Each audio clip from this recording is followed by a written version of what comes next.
Well, I mean, there are old words. For example, the Greeks had the word soma and they had the word sarx. So sarx referred to the body as like a hunk of meat, and soma referred to the body in its lived wholeness, the lived being, the subjective, the social, the political body. So we weren't the first to need a word. They already had two words. Yeah, but the Greeks were good with like psychological words. The same like Tibetans, the same. So why do we need it in the modern context? Well, because the body has been reduced to a hunk of meat again. Yeah, it's become necessary to make a new word, and there's different attempts at this: physical intelligence, somatics, embodiment. You know, embodiment's just one of these words which is emerging. I think it will probably be the one. I hear the word embodied a lot now. That's kind of trending in a lot of marketing stuff. So the word needs to be there because it's differentiating just the purely physical body as an object, you know, like a chair, yeah, from the body as a subjective experience, meaning the feeling, moving, aware body. The body is part of who we are. So I think this is why it needs, the word has come. So we've got physical, we've got embodied. And you get that, right? Like people get intuitively, like a yoga class is, or at least should be, a bit different from, say, going to the gym and watching TV where you're on a treadmill. People get that that's a different thing. You know, yoga has become the most famous embodied practice, even if it wouldn't know the word embodied, yeah? So my thinking was, okay, if yoga's already popular, let's use yoga as a vehicle for something bigger, this bigger embodied movement. So I've been working with the yoga community and, you know, really making some waves in there. Some people hate me, some people love what I do, so it's original, you know. So it's very interesting. You know, yoga also, I don't know if this is interesting to you, but yoga also shows the way in which mindfulness and body practices can also be used. They can be like recycled by the consumer system into something that makes us less embodied, you know. So yoga is a way to practice doing what you're told. Yoga is a way to be skinny and beautiful. Yoga is a way to, I don't know, brutalize ourselves, you know. So it's really ironic to me that modern yoga is becoming this way around the world. Not all, but in many spheres. It's a big world, yoga. You know, same with mindfulness. Is mindfulness there to make us more aware or just to make us more efficient corporate psychopaths? Yeah, like the samurai used mindfulness, but, you know, many of the samurai were basically a fascist ruling class. So it's like, there's an example in history from this, yeah. Especially if the heart practices are taken out, the mindfulness practices are taken out. Sorry, the ethical practices are taken out, leaving just the mindfulness practices. This could just leave some very clear-headed, very sharp, nasty people. It doesn't necessarily make you a more ethical or kinder person. One way to look at the body is very practically, very much in terms of like, what do you want to build, what do you want to develop, what's the problem you want to solve? Fine, no problem, can do that. Another way of looking at the body is the body is a dance, the body is a mystery, the body is an undiscovered country full of wisdom. And as soon as we access that, things happen, things change. Now some people watching this might go, what the hell are you on about? And that's fine. Other people, we can do the other stuff. Other people, you know, what I notice time and time again though is people dance, they move, they even just feel their body in meditation, and things happen, things change, intuitions happen, changes start to happen. So, you know, we need to leave, I would say, a little space around the body, or else it becomes mind to body. Very much top down, like my mind is directing my body, but I'd say some embodiment needs to be done the other way as well, which is, okay, letting the process of the body. So we have a saying, the body is a verb. I can think of myself as a thing, you know, an object, but actually it's a process. From birth to death, you know, there's a process happening. So letting that, helping that process go of its own accord. And, you know, people will have different frames around this, from body psychological frames to more mystical frames to whatever. I think the key thing is sometimes we're just getting out of the way of the body and letting that process enable. And other times it's more like, no, I want to be like this. Yeah, from top down. You know, I work in a lot of war zones, I see the consequence of disembodiment is cruelty. Okay, so the consequence of not feeling your own body is you can't feel empathy. So just to be clear, like, you know, if the experiment one of my teachers, Paul Linden, has about this, he says, imagine a baby bunny rabbit and then kill the bunny rabbit, strangle it. And you say that, most people go, ugh, yeah? They have a physical reaction. This is the physical reaction to violence we have, yeah? Even imagined, let alone real.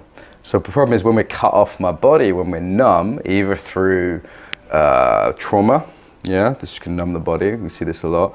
Or through just modern life, the pace of modern life, through the things that numb us in the world today, the speed of Moscow or London or New York. Yeah, we're not feeling that natural empathic response. And what that effectively means is we become psychopaths. Yeah, we're effectively psychopaths at that point. We're not in touch with that empathic response. So our ability to harm ourselves, burn ourselves out at work, others to have just bad relationships, divorces, and then right up to sort of cruelty and torture, and also the planet, the environment, not feeling in touch with that, yeah, the big body I call it, is deeply undermined by not feeling the body. So I guess that's what I'm most passionate about, and not, yeah, I mean, I can help a coach get more clients, I can help a therapist use some new techniques, I can help a business person be more charismatic, I can help with your stress at work, I mean, yes, easily. But, you know, what drives it for me, the fundamental, if you will call it a problem, the fundamental problem here at the heart of things is humanity losing its humanity. It's humanity losing its body and therefore its soul, yeah? So I don't think of the soul as something abstract up here. I think of that as a lived experience, and if we're cut off from that, and we're not accidentally cut off from that, it's a conspiracy. Okay, this has been going on for hundreds of years, and it's reached an apex in the modern times. So we have this very interesting situation now where the forces of disembodiment are as strong as they've ever been. I'd say probably stronger than ever before. Even very religious times in the past were also pretty disembodied, but I'd say with the modern world, more stronger than ever before. But we also have a resurgence, like loads of yoga, mindfulness movement, dance. Partner dance is very popular around the world, you know, in the Western world certainly. So we have this kind of collision happening, and yeah, I want to be a part of that. So that's exciting to me. You know, in many ways, I think what I do now comes from dissatisfaction with how I was schooled. You know, I had quite painful experiences in school and found it very unsatisfying, unpleasant, and didn't prepare me for life. So, you know, a lot of what we're doing is very different from the kind of scholastic model that many people have grown up with. So they come with the expectation they're going to have to learn a lot of information or write a lot of notes, and then they'll be even more clever. Yeah, but it's not really about that, and they quickly realize it's an experience, and there's a depth to that experience. You know, just 3 nights ago we did EFC is just one of the courses we do, right? But it's the biggest one. It's the course I wish I'd have been able to do. I had to kind of take all this from different places, and then we put it together. It's the deepest one. But you know, we do many other things. Like last night, I did 2 hours for a group. You know, but EFC is the big one. It's the deep one. So in some ways, it represents what we do. So a few nights ago, we did an EFC module in Moscow. We did it also in London. In one evening, we did a session with a sword session, which is very severe, very intense. People's shoulders hurt, you know, and we're triggering patterns. We're showing people their patterns of I'm not good enough, or I hate you, or all these different patterns come out. Yeah, so the point isn't to be macho around, you know, several hundred cuts with the sword. The point is to bring out the patterns, relationships to authority, whatever it is, a determination, what do you care about? So we're really bringing that out, and we're taking the essence of the Japanese martial arts for that. Yeah, so maybe that would take years to get that knowledge in Japanese martial arts, but we're really refining it into a super intense experience. And I'll give you an example. One guy, strong Russian guy, martial artist, he was really keen to do the session to sort of show everybody his expertise. And he dropped his sword at the beginning by mistake. I said, right, you're off the session. It's no bullshit, this session. And he was horrified, and he spent this 20 minutes of the session just angry, sitting there being angry, and then working through his process, and he had to let go of being the expert, which was a big thing for him, you know. And also then he had to work with his anger. So even not doing the session, he came up to me afterwards and said, thank you. And he really got a strong experience from this, you know, because I wasn't trying to be a jerk to him. It was the experience he needed, and I could see that. So, you know, somebody else was, you know, very small and weak and was having problems with confidence, and I got them to really find that body of confidence. Now, in the same evening, 1 hour later, we did a play session. So in a play session, we're like little kittens rolling around on the floor, touching, hugging. I mean, there's some safety stuff around consent, of course, with all this, yeah. So this is like soft and eye contact and connecty, and, you know, this is like really hard for other people. And this is all about feeling and relationship and spontaneity. You know, the other session's all about doing exactly what you're told. Yeah, so this is in one evening, and in the middle we did some art to help people process and think about it. Yeah, so there's people that are going to be challenged by the first one or the second one. As a trainer, you need a huge versatility, so we're also demonstrating the versatility that for facilitators later. So they have some experiences around this, and this is very strong experiences, but what really changes people over a course is practice. So yeah, you have these big breakthrough experiences, but what's key is we give people a coach and then they get a practice. So for me, it was Aikido at first, yeah, and then later on, you know, these days it's more yoga. Meditation's become a key practice, dance, body therapy. So people work with a coach to determine what they need to work on. They have about 2 months to work that out, and they do some experiments and have some conversations with their peers and with the coach. And then they pick something. And then for 6 months, they pick that. And maybe, you know, it's weights. Maybe it's like reading love poetry to your wife and comedy poetry to your children with the most passion and, you know, body you can. Maybe it's, there was an activist in Brighton, she took up kendo, which is like, just to make them more fierce.